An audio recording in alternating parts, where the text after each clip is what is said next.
Alright guys, so for today I'm going to go over how to create your own indoor spray booth on the cheap. Now I know there's some for $100, but with all this stuff I'm pretty much pushing maybe 15-20 bucks.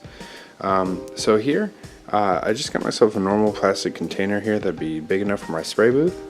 This piece here is actually a piece of drain spout extension. So this extends and it folds and pulls out.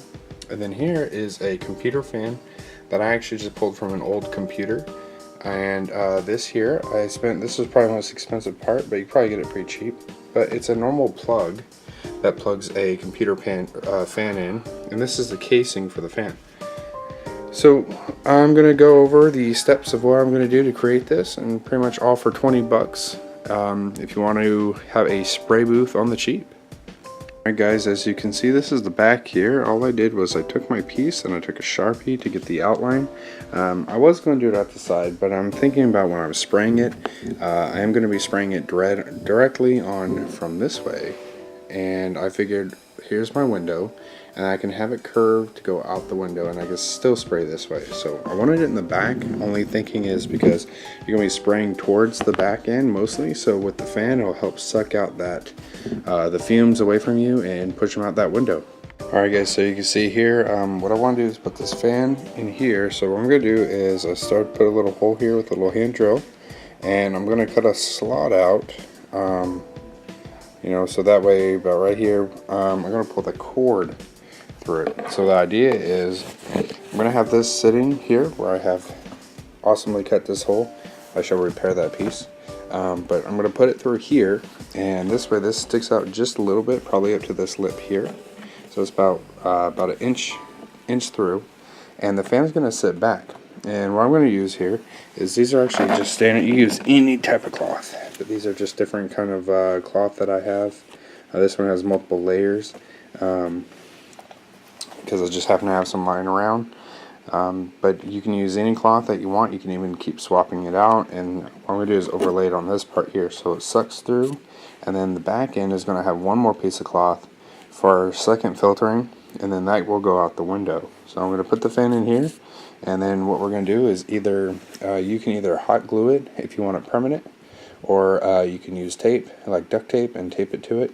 I may use just hot glue, so it helps clean it up a little bit, makes it look better than it ducked together. But if you want it to be able to move, or you pull that out, then you can probably duct tape it, which I might do now I'm thinking about it, because in case anything goes wrong with this fan, I may need to replace it, so at least I'd be able to pull the duct back out. Alright guys, so here is the final product of it.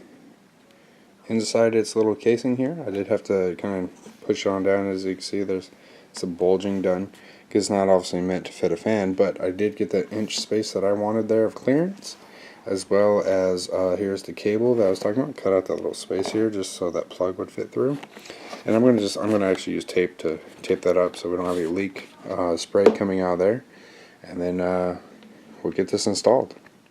Alright, once you got the piece in place here, as you can see here, I do have about an inch of what I wanted on the outside.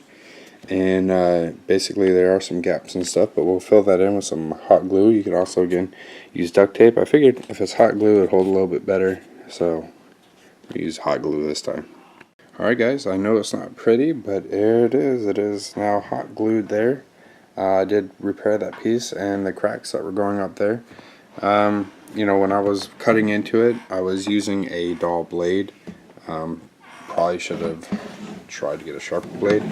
Anyway, so here we go. There's the, again, as you can see, there's just hot glued and holding it in place, and I'll go with the cover.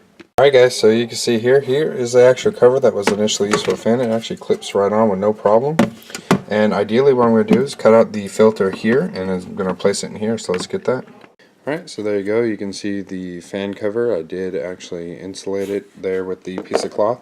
You can use an old piece of shirt, really anything that's kind of linen, and you can cut up to shape and you can just stick in here. You'll have to replace it every so often, that way you're not just sucking straight fumes through that fan. That way, you know, the paint will just get all over the fan and start clogging it up. So hopefully the piece of cloth will help absorb a lot of that.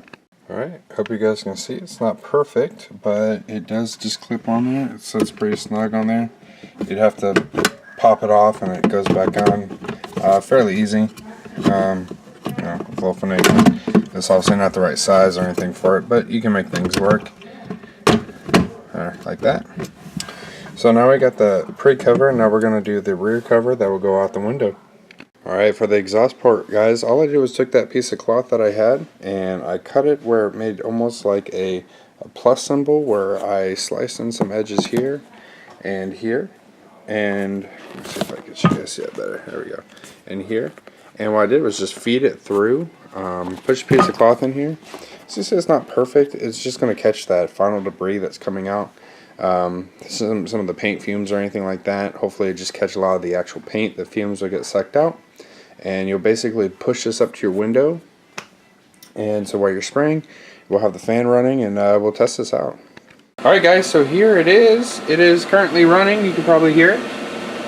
And this is the setup that I have. It is coming out here and going right out here to out the window. That way, hopefully the filter will stop the paint so it doesn't get all over the fan and the window screen. So we're going to test it out now. Usually I'd recommend using a spray mask, like this one here. This is what I use normally when I'm spraying, and then that way, so you're not looking like one of the guys from Mad Max. So anyway, further ado, let's see how well this works. We're gonna spray it. Here we go.